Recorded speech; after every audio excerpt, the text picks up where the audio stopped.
DDS ka ba? Ito ang mga palatandaan ng isang Duterte diehard supporter o DDS. Impyerno kayo, magkita-kita tayo doon.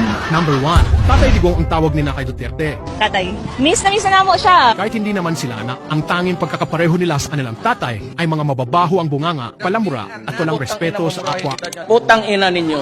Nobody but nobody. Number 2, ang mga DDS ay may dugo makapili at mga taksil sa bayan. Itong mga DDS ay walang tunay na pagmamahal sa Pilipinas at gaya ng mga Duterte ay wala silang pakialam kung ang gawin ng China ang mga teritoryo ng Pilipinas. Gaya ng kanilang idol na si Digong, wala rin silang pakialam kung gawing probinsya ng China ang Pilipinas. Gusto ninyo, gawain na lang ninyo kaming province, Fujian, pati Philippine province of China.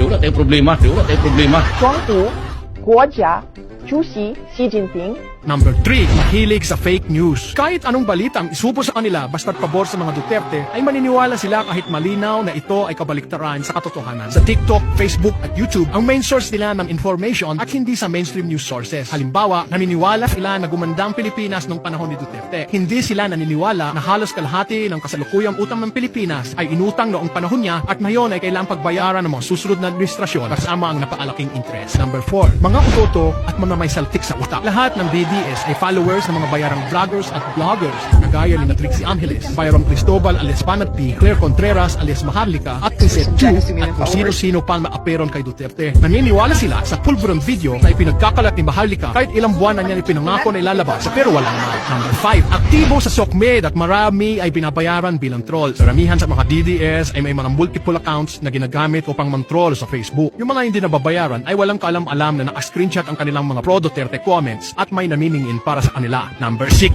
mga mangmang at saradong utak. Karamihan sa mga DDS ay mga mangmang at kulang sa pinag-aralan kaya di marunong mag-analisa ng mga pangyayari sa kanilang paligid, lalo na sa mga usaping panlipunan. Basta raw pro-Duterte sila at wala silang pakialam kung wala naman talalang ambag ang mga Duterte sa kanilang buhay. Number 7, karamihan sa mga lalaking DDS ay mga manyakis at mga babae naman ay mga haliparot. Itong mga DDS na ito ay yung mga natutuwa pa pag nakikita ng mamanyak ng mga babae si Digong ay yes mga kanor.